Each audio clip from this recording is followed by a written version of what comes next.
ప్రేమగల తండ్రి, కరుణా సంపూర్ణుడైన దేవ, నమ్మదగిన నమ్మకమైన ప్రభువా, మీ వందనాలు తండ్రి.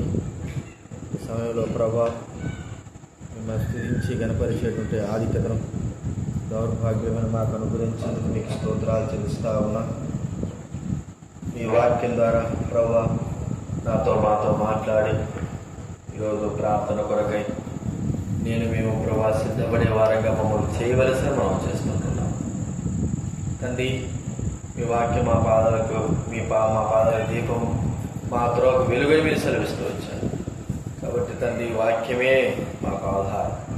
మీ వాక్యం ద్వారా మాతో మాట్లాడవలసిన మనం చేస్తూ కృతజ్ఞతాపూర్వకంగా స్థుతులు చెల్లిస్తూ యేసు నామమున ప్రార్థించి వేడుచున్నాము తండ్రి, ఆమేన్. దేవుడి వాక్యంలో నుండి కొన్ని మాటలు మనం చూసుకుంటాం.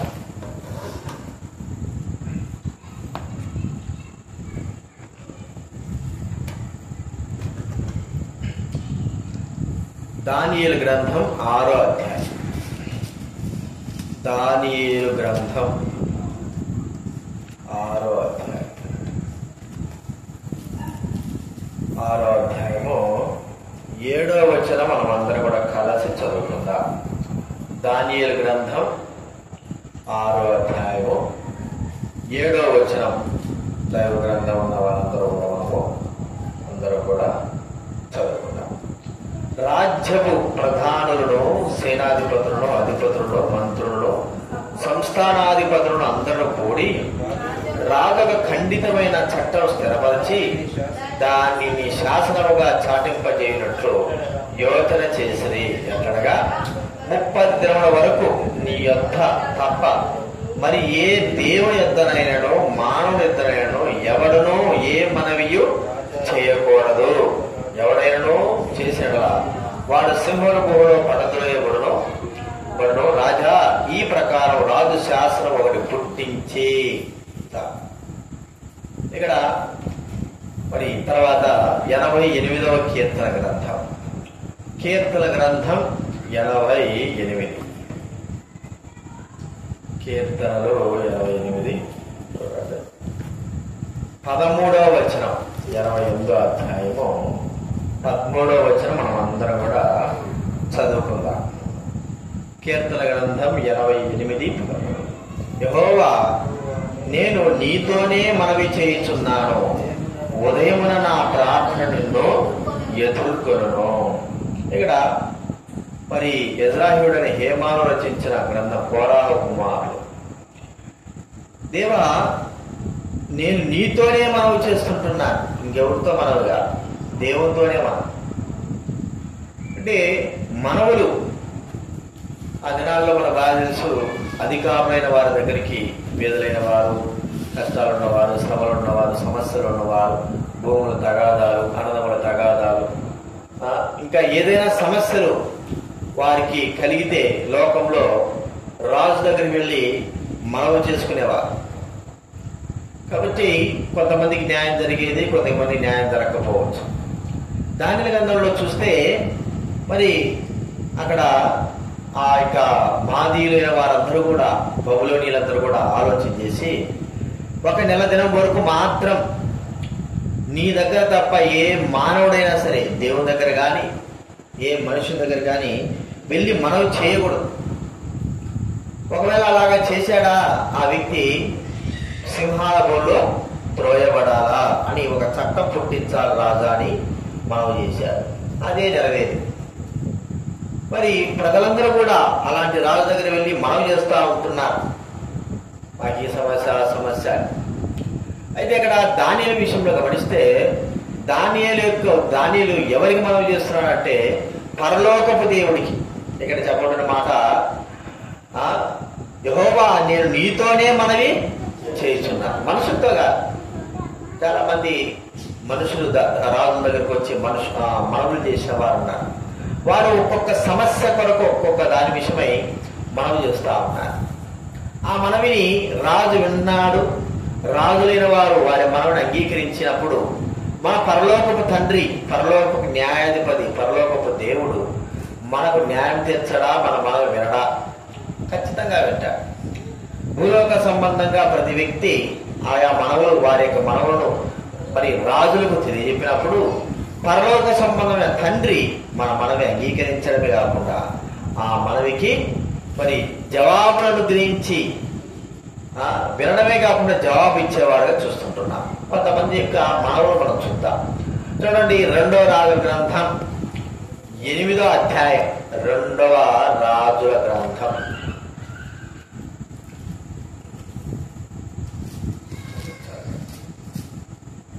8వ అధ్యాయం. 8వ అధ్యాయము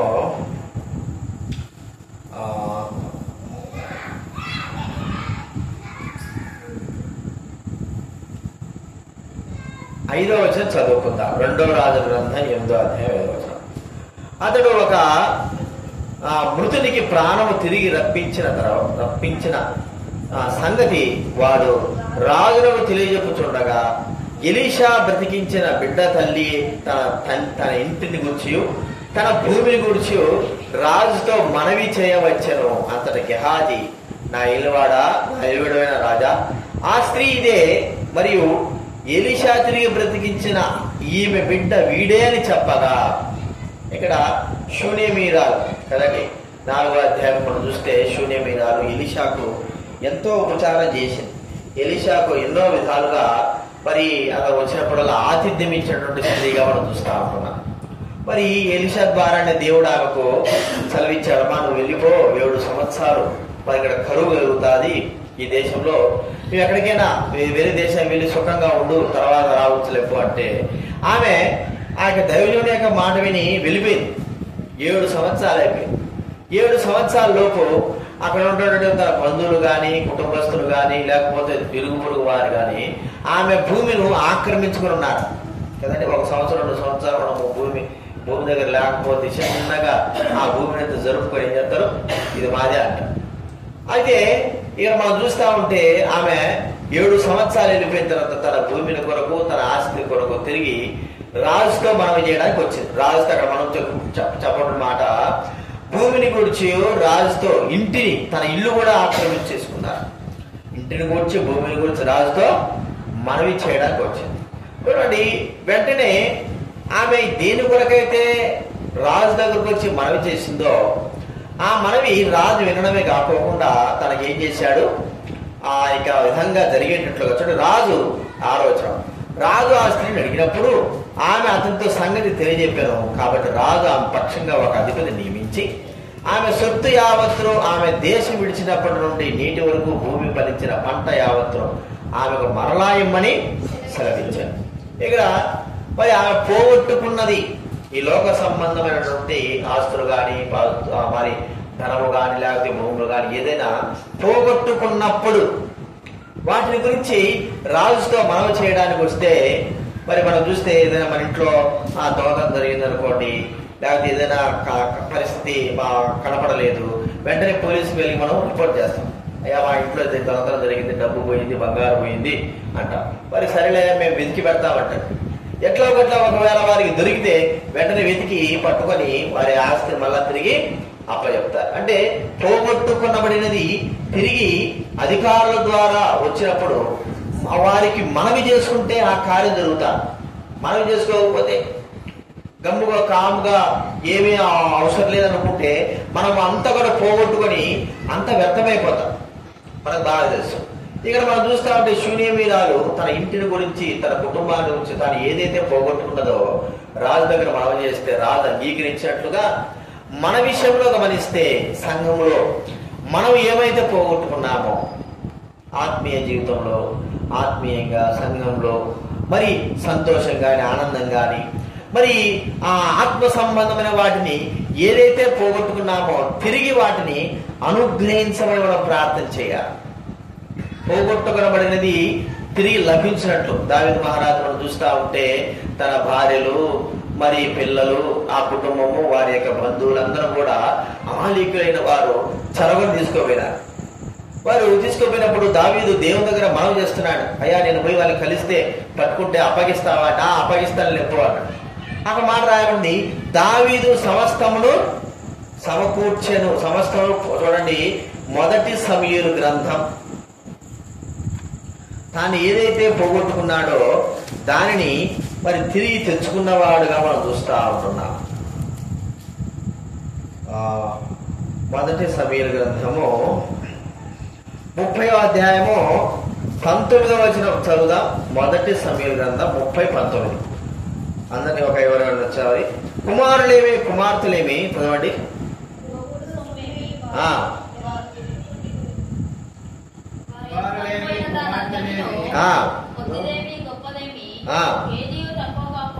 ఏది తక్కువ కాకుండా దావీదు సమస్తమును రక్షించిన. పోగొట్టుకున్నవన్నీ కూడా దావీదు సమస్తమును రక్షించుకొనెను.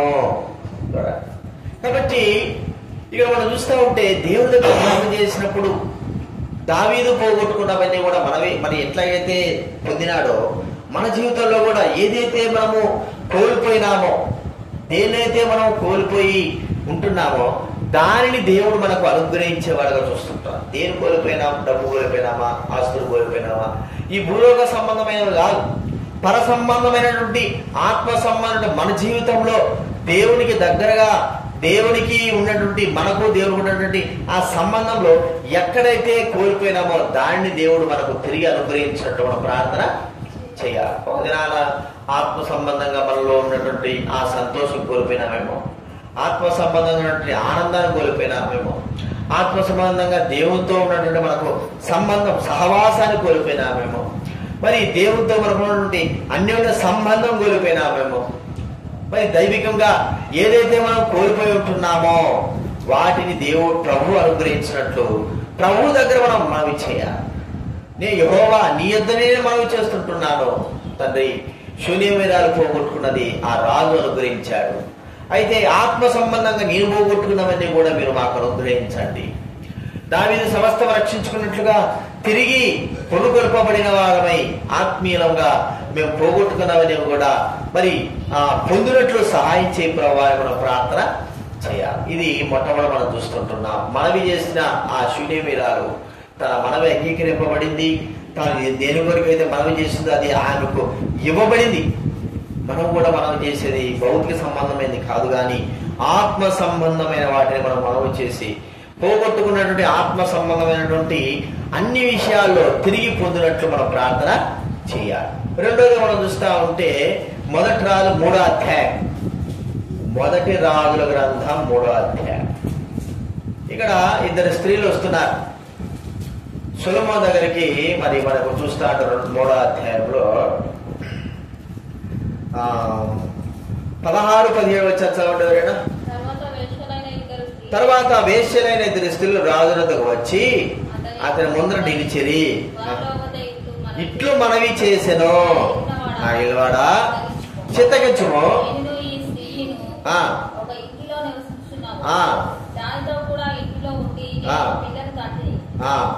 చాలు. ఇక్కడ మనం చూస్తా ఉంటే ఇక్కడ ఇద్దరు స్త్రీలు వచ్చారు. వారు మరి సొలొమోను రాజు దగ్గరకు వచ్చి మనవి చేస్తా ఉన్నారు. వారి మనవి ఏంటంటే ఒక బిడ్డల గురించి న్యాయం చేయాలి. మరి ఒక ఇద్దరు స్త్రీల్లో ఒక స్త్రీకి ఇద్దరికి కుమారులు పుట్టారు. ఒక కుమారుడేమో రాత్రి చనిపోతే చనిపోయిన తల్లి ఏం చేసిందంటే బిడ్డలను మార్చేసినప్పుడు ఇక బతుకున్నటువంటి బిడ్డ యొక్క తల్లి గుర్తించి ఇది నా బిడ్డ కాదు, నీ బిడ్డనే అంటే కాదు ఇది నా బిడ్డ అని ఇద్దరు పోట్లాడుకున్నారు. సరే, ఈ యొక్క న్యాయం తీర్చాలి, సరైన న్యాయం తీర్చబడాలి, తన కుమారుడు తనకు అనుగ్రహింపబడాలి. కాబట్టి వారిద్దరు కలిసి సొలొమోను దగ్గరికి వెళ్ళి మనవి చేస్తా ఉంటున్నారు. అయ్యా, ఇది మా మనవి, మేము ఇలాగా ఇద్దరు ఒకే ఇంట్లో ఉంటున్నాం, మేము తప్ప ఇంకెవ్వరు లేరు. కాబట్టి రాత్రి మేము పడుకుంటే ఆ వ్యక్తి, ఆ స్త్రీ తన బిడ్డ మీద పడితే చనిపోయింది. నేను నిద్రపోతున్నాను, నా బిడ్డను తీసేసి తన బిడ్డను పెట్టేసి ఆమె తన బిడ్డను నా బిడ్డను తీసేసుకున్నది అని చెప్పినప్పుడు వాళ్ళిద్దరూ తగులాడుతున్నారు, గొడవ పడుతూ ఉంటున్నారు బిడ్డ కోసం. న్యాయం తీర్చాలా? కాబట్టి మరి సొలొమోను చాలా చక్కగా న్యాయం తీర్చాడు. అది తీసుకురమ్మని మన బాగా తెలుసు, ఈ బిడ్డను చెరిసగమో చేసేసి ఉదాహరణలు ఇచ్చేసేయండి అంటే వెంటనే నిజమైన తల్లి ఏం చేసిందంటే, అయ్యా వద్దు, వాడిని సంపత్తులు వాడికి ఆ అమ్మాయికి ఆమెకే ఇచ్చేసాయి, ఎందుకంటే కన్నతల్లి కాబట్టి వాడు ఎక్కడున్నా బతికినా నా కళ్ళ ముందే ఉంటాడు కదా అనేటువంటి ఆలోచనతో వెంటనే సొలొమోను సరైన తల్లి ఈమె కాబట్టి ఈమెకి ఈ బిడ్డను అప్పచెప్పండి. ఒకడు అక్కడ న్యాయము తీర్చిన వాడు మరి సొలొమోను భక్తుడు. సరైన విధానంలో ఎట్టి గ్రహింపులే ఆ పరిస్థితిలో న్యాయము జరగలేకపోవడం పరిస్థితి మనం చూస్తుంటున్నాం. ఈ దినాల్లో రాజుల దగ్గర పోయినా, అధికారుల దగ్గర పోయినా, కోర్టులకు పోయినా, పోలీసుల దగ్గర పోయినా న్యాయాలు జరగడం లేదు. సరైన న్యాయం జరగడం లేదు. అన్యాయం తప్ప న్యాయం ఏమి కూడా జరగడం లేదు. మరి దేవుని దగ్గరకు వస్తే న్యాయము చేసే దేవుడు యెహోవా న్యాయాధిపతి. ఆయన సరైన విధానంలో అందరికీ న్యాయము తీర్చేవాడు. ఆయన న్యాయం తీర్చి అందరినీ కూడా ఏం చేస్తాడు? తన న్యాయపదని, తన నీతి గలవాడని తన దగ్గరకు వచ్చేవారు ఎవరు కూడా మరి అన్యాయంగా వెళ్ళకూడదని నిజముగా వారికి న్యాయము తీర్చేవాడుగా చూస్తా ఉంటున్నా. మనకు కూడా న్యాయం తీర్చేవాడు. అందుకే బైబిల్ గ్రంథంలో ఉంది, లూకా సువార్త 18వ అధ్యాయం. మనకు తెలిసిన మాటలే. లూకా సువార్త 18వ అధ్యాయం. ప్రభు అక్కడ ఒక విధవరాల గురించి చెప్పిన మాట మనం చూస్తా ఉంటున్నాం. చూడండి, లూకా సువార్త 18వ అధ్యాయము 5వ వచనం 6వ వచనం చదవండి ఎవరైనా.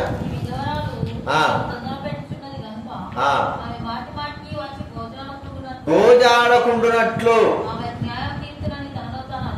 అనుకునేను. ప్రభు ఇట్లా నేను అన్యాయస్తుడైన న్యాయాధిపతి చెప్పిన మాట వినుడి. మొరపెట్టుకొనుచుండగా ఆయన వారికి న్యాయము తీర్చడా? వారి విషయమే కదా ఆయన దీర్ఘశాంతము చూపుచున్నాడని మీతో చెప్పుచున్నా. ఆయన వారికి త్వరగా న్యాయం తీర్చు. దేవుడు దివారాత్రం తాను ఏర్పరచుకున్న వారు దివారాత్రం మొరపెడతా ఉంటే న్యాయం తీర్చడా? న్యాయం తీర్చే దేవుడు. సొలొమోను దగ్గరికి వచ్చినటువంటి సమస్య చాలా కఠినమైన సమస్య. న్యాయం తీర్చాలా? మరి అన్యాయంగా తీర్పు తీరిస్తే ఒక తల్లి తన బిడ్డను కోల్పోతుంది. ప్రియమైన వారినరా, తనకి ఎటుతోచని పరిస్థితి. వాళ్ళిద్దరే ఉన్నారు. ఇంకొకడు ఎవడైనా మధ్యవర్తి ఉండి ఈ బిడ్డను చూసాంటే పుట్టి కూడా 3 రోజులే. 3 రోజుల పిల్లల్ని అంత కనుక్కోవడం చాలా కష్టం. ఒక రోజు పిల్ల అయినా సరే మార్చేసినారు అనుకో కష్టం. ఒక 5-6 రోజులు లేదా 10 రోజులు ఉంటే బిడ్డ యొక్క ముఖాన్ని మనము గుర్తుపట్టచ్చు. 3 రోజుల పిల్లలే ఇద్దరు. మరి 3 రోజులు తేడాతోనే ఉన్నారు. చిన్న పిల్లలు. వారు మార్చబడ్డారు. న్యాయము జరగాల. ఇప్పుడు అక్కడ ఎట్లాంటి న్యాయము? సరైన న్యాయం జరిగితేనే తల్లికి మరి ఆ న్యాయం చేసినట్టు సరైన విధానంలో, లేకపోతే ఆమెకు అన్యాయం చేసిన వాడు అవుతాడు. ప్రియమైన వారినరా, దేవుడి యొక్క జ్ఞానం ద్వారా సొలొమోను సరైన న్యాయం చేశాడు. మరి మన విషయమే అయితే మనం ఏమని న్యాయం కావాలని కోరుకుంటున్నాం ప్రభు దగ్గర? ప్రభు, మా విషయంలో సరైన న్యాయ సంబంధమైన జీవితం కలిగి అన్ని విషయాల్లో దేవుడు న్యాయముగా మాకు సహాయం చేయాలి. అన్యాయం వద్దు. మనం కూడా అన్యాయం చేయడం కాదు. మనకు అన్యాయం అవసరం లేదు. మనం అన్యాయం చేయడం కాదు. దేవుడే న్యాయం చేయాలి. మన కుటుంబమైనా, పిల్లలైనా, లేకపోతే మన సొంత స్నేహితులైనా మనకు అన్యాయం అనేది మనము చేయకూడదు. న్యాయమే చేయాలి. ఈ న్యాయం చేయాలంటే భూలోకంలో న్యాయం ఎక్కడ దొరుకుతుంది? యెహోవా న్యాయము కనుగొనలేకపోయాడు. చూడండి, అంటే మాట చూస్తే యెషయా గ్రంథము మనం చూస్తూ ఉంటాం. చూడండి, ఆయన న్యాయము కనుగొనునా.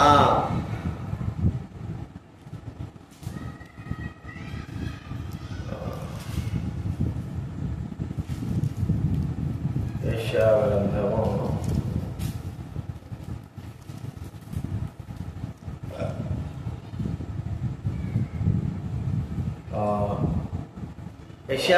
59వ అధ్యాయం 14 వచ్చిన చదవండి ఎవరైనా.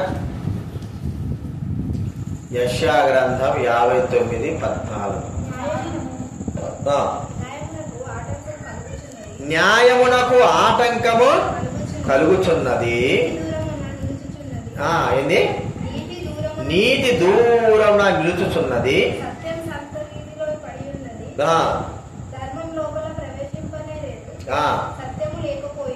సత్యము లేకపోయేను. చెడుతనము విసర్జించిన వాడు దోచబడుచున్నాడు. న్యాయము జరగకపోవుట యెహోవా ఏం చేశాడంట అండి? న్యాయం జరగకపోవడము యెహోవా చూచెను. చూడండి, అంటే అన్యాయమే జరుగుతుంది. ఆయన దృష్టికి ప్రతికూలమై ఉండేను, న్యాయం జరగకపోవడం ఆ యెహోవా చూచారు. కాబట్టి జీవితంలో ఎంతో మంది ఎన్నో విధాలుగా మనకు అన్యాయం చేసేవారుగా ఉంటారు. కానీ ఒక దినాన సరైన విధానంలో న్యాయం చేసేవాడు అంటే దేవుడు తప్ప ఇక ఏ మానవుడు న్యాయం చేయలేడు. కాబట్టి న్యాయము జరగాల ప్రభువా. మరి ఆ స్త్రీ తనకు అన్యాయం జరిగితే తన బిడ్డను కోల్పోతారు. తన బిడ్డను కోల్పోయినప్పుడు జీవితాంతం బాధపడాల్సి వస్తుంది. కాబట్టి సొలొమోను మహారాజుకి దేవుడిచ్చిన జ్ఞానాన్ని బట్టి సరైన విధానంలో ఆమెకు న్యాయము జరిగింది. కాబట్టి మనకు కూడా న్యాయం జరగాలి, అన్యాయం జరగకూడదు, న్యాయమే జరగాలి. మరి ఏ విధం చేతనైనా మనము బాధపడుకోకుండా ప్రతి పరిస్థితిలో కూడా న్యాయము జరుగునట్లు మనకు ప్రార్థన చేయాలి. ఇది రెండోది మనం చూస్తుంటున్నాం. మూడోది మనం చూస్తున్నట్టు ఎజ్రా గ్రంథం 8వ అధ్యాయం. ఎజ్రా గ్రంథం 8వ అధ్యాయం 23వ వచనం చదవండి ఎవరైనా. ఎజ్రా గ్రంథం 8వ అధ్యాయం 23.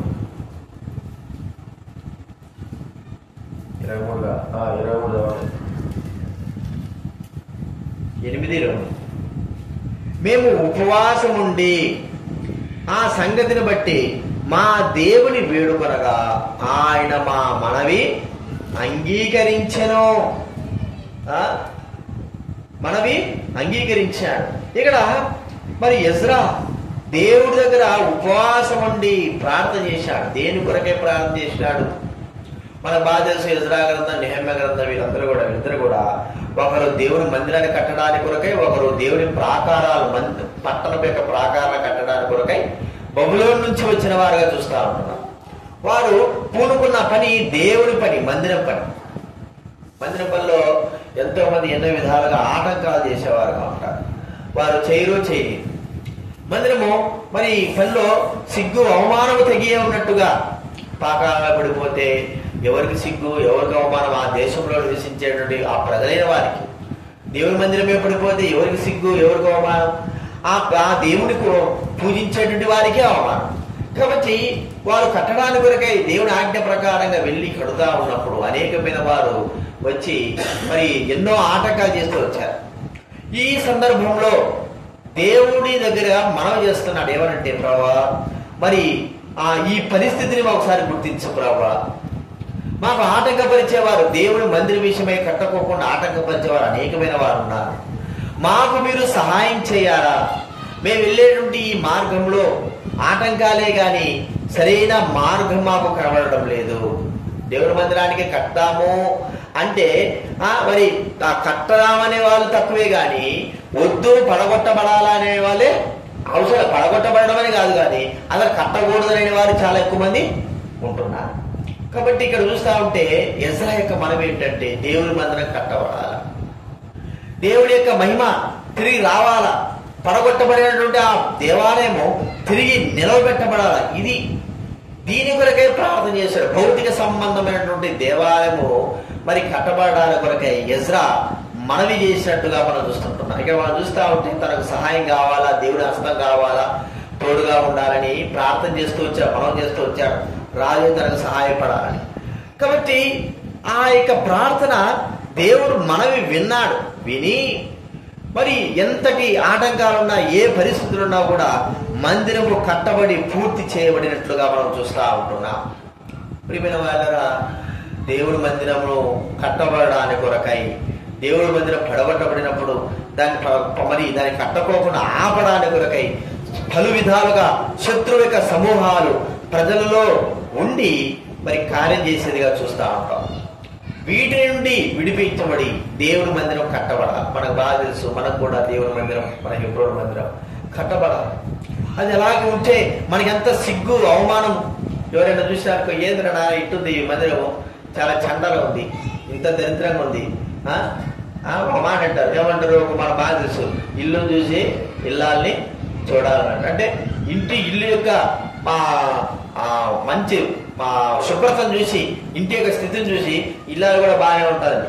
మరి మనం కూడా దేవుడి మందిరాన్ని చూసి మనం ఎట్లాంటి వాళ్ళమ్మా? ప్రజలైన వారు ఏం చేస్తారు?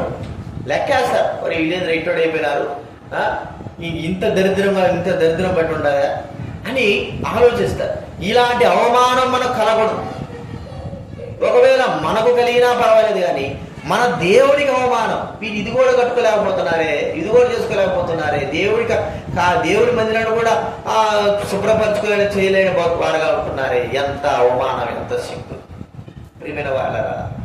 మరి మనం కోరుకున్నప్పుడల్లా ఏదో విధానంలో ఎవరో ఒక రూపంలో సాధారణ ప్రజలైన వారిని, మన ప్రజలైన వారిని, దైవుడైన వారిని వాడుకొని అది ఏం చేస్తున్నాడు, ఆటంకము చేస్తా ఉన్నాడు. కాబట్టి సాతాను క్రియలు లయపరచబడి దేవుని యొక్క మందిరము కట్టబడినట్లు, దేవుడి కార్యాలు జరిగినట్లు, దేవుడి మందిరము పరిపూర్ణంగా మరి నిర్మించబడినట్లు మనం ప్రార్థన చేయవలసిన వారంగా ఉంటున్నాం. దీనికి మధ్య వచ్చే అన్ని ఆటంకాలు తొలగిపోవాలి, అది మనం గుర్తించుకోవాలి.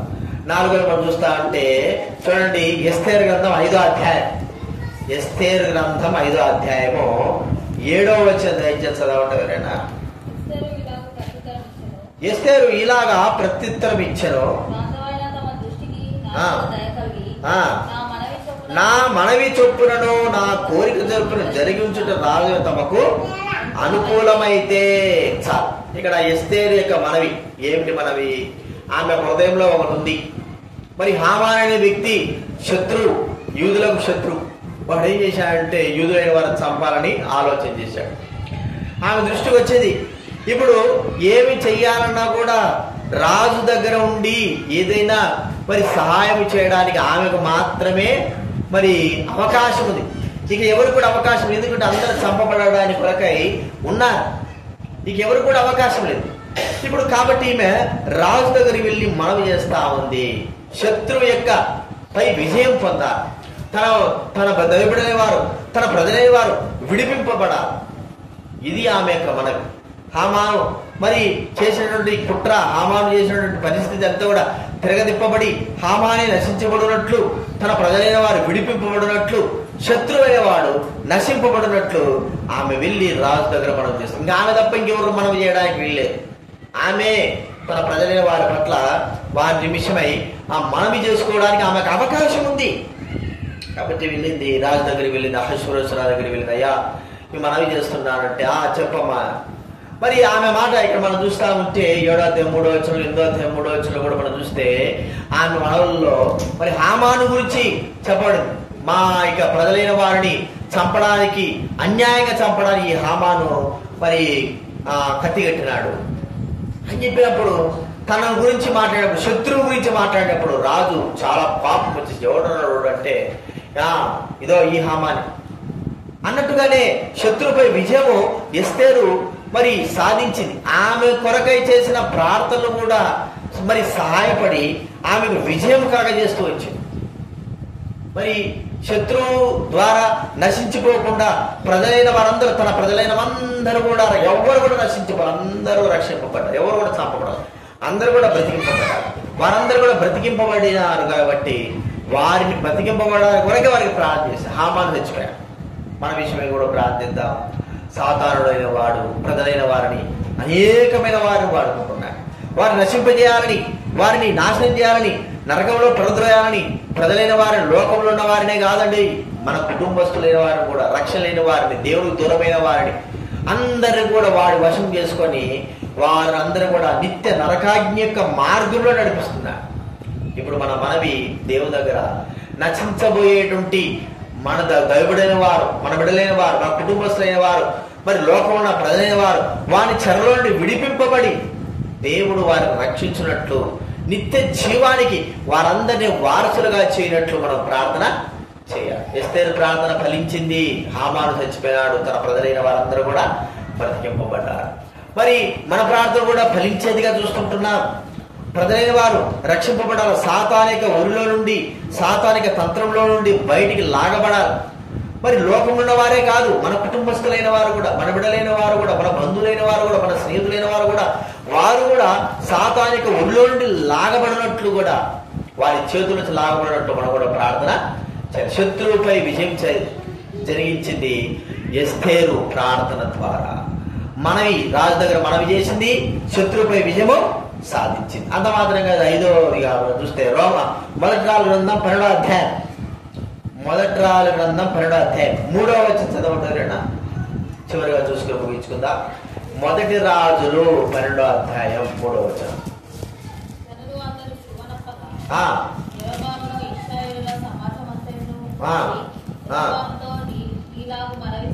ఈలాగు మనవి చేశారు, నీ తండ్రి బరువైన ఈలాగు మనవి చేసిరి, నీ తండ్రి బరువైన కాడిన మా మీద ఉంచెను, నీ తండ్రి నియమించిన కఠినమైన దాసం మా మీద అతడు ఉంచిన బరువైన కాడి నీవు చులకన చేసినట్లా మేము నీకు సేవ చేయదుము. మనవి చేశారు రెహబాముతో. ఇలాగూ రాజు దగ్గరకు వచ్చి సొలొమోను కుమారుడు రెహబాముతో మనం చేస్తున్నారు, అయ్యా మీ నాయన సొలొమోను మమ్మల్ని బాగా బాధ పెట్టినాడు, పన్నులు అంటాడు, అదంటాడు, దైవమందిరం అంటాడు, అన్ని గడ్డించుకున్నాడు, చాలా కొద్దిగా బాధ పెట్టాడు. మరి ఆ బరువైన కాడి వారు భరించారు. అది చివరి దినాల్లో భరించాడేమో, మనకు చివరి దినాల్లో పోయినట్టున్నాడు. మరి ఆ బరువైన కాడి భరించాడు కాబట్టి మాకు చులకం చేయని వారు రాజు దగ్గర మనవి చేయడానికి వచ్చారు. అంటే ఒక మాట చెప్పుకోవాలంటే సొలొమోను యొక్క చివరి దినాల్లో ప్రజలైన వారిని బాగా బాధ పెట్టినట్టుగా మనం చూసుకోవాలి. ఎందుకంటే తాను తన భార్యల మాట విని ఇక ఆ బయలు యొక్క దేవతలు వాటిని పూజించాడు. ఇలాగా మరి ఈ పూజించడమే కాకోకుండా మరి ఏం చేశాడంటే ప్రజలైన వారిని కూడా బాధ పెట్టింటాయి. ఆ వృద్ధాప్యంలో తన భార్యల మాట విని ఏం చేయాలో ఏం చేయకూడదో అర్థం కాని పరిస్థితుల్లో ఉన్నప్పుడు వారందరినీ బాధ పెట్టిన వాడుగా చూస్తా ఉంటాం. ఆ కఠినమైన బరువు వారిపైన మోపాడు. అందుకే ఇక్కడ మనం చూస్తా ఉంటే యెరోబాము, ఆ కాలంలో యెరోబాము కూడా తన పైన రేగినప్పుడు సొలొమోను తన చంపాలను కోరుకున్నాడు. అయితే యెరోబాము ఐగుప్తు దేశానికి ఏం చేశాడు? పారిపోయాడు. మరి ఇలాగా సొలొమోను చేసినటువంటి కఠినమైనటువంటి రాజ్యపు పరిచర్య, రాజ్యపు సేవ వారి మీద మోపబడినటువంటి ఆ భారము వారు గుర్తించారు. తర్వాత సొలొమోను చనిపోయాడు. అందరూ వచ్చారయ్యా మీ నాయన ఇట్లా చేశాడు, మీ నాయన మమ్మల్ని ఎంతో బాధ పెట్టాడు, రాజుగారు ఇప్పుడు నువ్వు మాకు చులకనగా మమ్మల్ని ప్రేమతో చూస్తే మేము మీకు అందరికీ సేవ చేస్తాం, మీకు అందరం కలిసి మీకు సేవ చేస్తాం. చూడండి, రాజు దగ్గరకు వచ్చిన ఈ మనవి మనం చూస్తా ఉంటే అది అంగీకరింపబడలేకపోయింది. తర్వాత తను ఏదో చెప్తూ వచ్చాడు, రెండుగా విడిపోయింది. దైవాజ్ఞ ప్రకారం మనం చూస్తా ఉన్నాం. ఇక్కడ మనం చూసేది ఏంటంటే దైవికమైనటువంటి ఆత్మ నడిపింపు మన జీవితంలో మరి కావాలా. దైవికమైన ఆత్మ నడిపింపు మన జీవితంలో, దేవుని యొక్క ఆత్మ నడిపింపును మనం కోల్పోయిన వారంగా ఉంటున్నాం, ఎదురు తిరిగే వారంగా ఉంటున్నాం, మరి దాన్ని అసహించుకునే వారంగా ఉంటున్నాం. దేవుని నడిపింపు మనము మరి మాకు అనిపిస్తా ఉంటాం. ఒక్కోసారి ఆ దినాల్లో మేము ఆత్మ సంబంధంగా దైవికంగా నడుచుకున్న దినాల్లో మరి ఆ 30 సంవత్సరాలు 25, 26 సంవత్సరాలు 20 సంవత్సరాల కిందట దైవపడిన వారు దైవ సైకిల వారి కింద మేము ఉండి పరిచర్యలో కానీ అన్నిటిలో కానీ నడిచిన విధానము మాకు అనిపిస్తుంది ఎంత గొప్పగా పరిచర్యలో మేము ఉంటూ వచ్చామో. మరి వారి మధ్య ఆ పరిచర్య దైవికమైన పరిచర్య ఈ దినాల్లో రాగలుగుతుందా అంటే రాలేకపోవడం. మనకు బాగా తెలుసు హెబ్రోన్లో జరుగుతున్న పరిచర్య, ఆ దినాల్లో ఉన్న పరిచర్య, దైవికమైన పరిచర్య, ఇప్పుడున్న దైవ పరిచర్య చాలా తేడా. అంటే దైవికమైన పరిచర్యలో మనం ఏమైపోయినామో కోల్పోయినాము. కొన్నిసార్లు బాధను అనుభవిస్తుంటున్నాం. దేవుడికి ప్రార్థించాలి, మనవి చేయాలి, ప్రభువా మేము దైవికమైన ఆజ్ఞకు లోబడి అలాంటి ఆ ఆజ్ఞకు లోబడి ఆ పరిచర్యలో ముందుకు కొనసాగునట్లు, దైవికమైనటువంటి పరిచయం ముందుకు కొనసాగునట్లు మాకు సహాయం చేయాలి.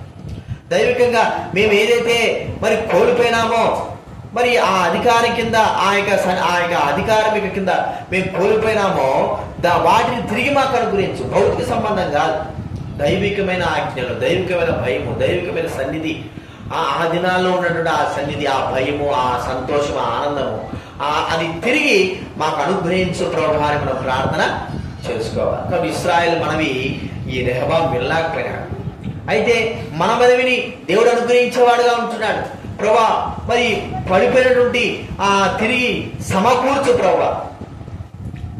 మరి మీకా అంటాడు, సాధారణ నువ్వు మరి నువ్వేమనుకోవద్దు, నేను పడినా కూడా నన్ను తిరిగి దేవుడు లేదా. చూడండి మీకా గ్రంథం ఒక మాట చూసుకొని మనం ముగించుకుందాం. మీకా రాసిన గ్రంథం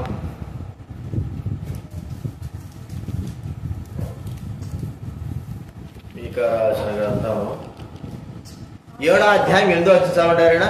మీకా రాసిన గ్రంథం 7:8. నా శత్రువా నా మీద అతిశయింపవద్దు, నేను క్రింద పడినను తిరిగి లేతును, నేను అంధకారమందు కూర్చున్నాను, యెహోవా నాకు నా శత్రువా నా మీద అసహ్యపడాకు, నీ కింద పడినా కూడా మళ్ళీ తిరిగి నా ఆత్మ సంబంధం నుండి ఇక సంతోషం కలిగిన వాడుగా తిరిగి నేను పునరుద్ధరింపబడు దైవికమైన నడిపింపు మళ్ళా నాకు వస్తుంది. ఆ నడిపింపు కొరకై, ఆ యొక్క అధికారి కింద కొరకై, ఆ యొక్క నడిపింపు యొక్క ఆ పరిచయ కొరకై మనం ప్రార్థన ఈ 5 అనుభవాలు రాజు దగ్గరకు వచ్చే వాళ్ళు మనం చేసుకున్నారు. అందరి మనం విన్నారు. చిరగా సొలొమోను యొక్క రెహబాము యొక్క మనం వినలేకపోయాడు. మరి మనం కూడా మన మనవి దేవుడు అంగీకరిస్తాడు, ఖచ్చితంగా అంగీకరిస్తాడు. పోగొట్టుకున్నది మరి సమకూర్చబడినట్లు, మరి సరైన న్యాయము దేవుడు మనకు జరిగించినట్టు, మందిరం యొక్క కట్టబడడానికి కొరకై సిగ్గు అవమానం పోనట్లు, శత్రువులపై విజయం, సాతానుపై విజయం, అనేకాత్మ రక్షింపబడినట్లు, దైవికమైనటువంటి సేవ, దైవికమైనటువంటి అధికారం క్రింద మనం నడిపింపబడినట్లు మనము దేవుని దగ్గర ప్రార్థన చేయాలి. ఈ విషయాలు జ్ఞాపకం పెట్టుకుందాం. మనము చేసుకుందాం, ప్రార్థన చేసుకుందాం.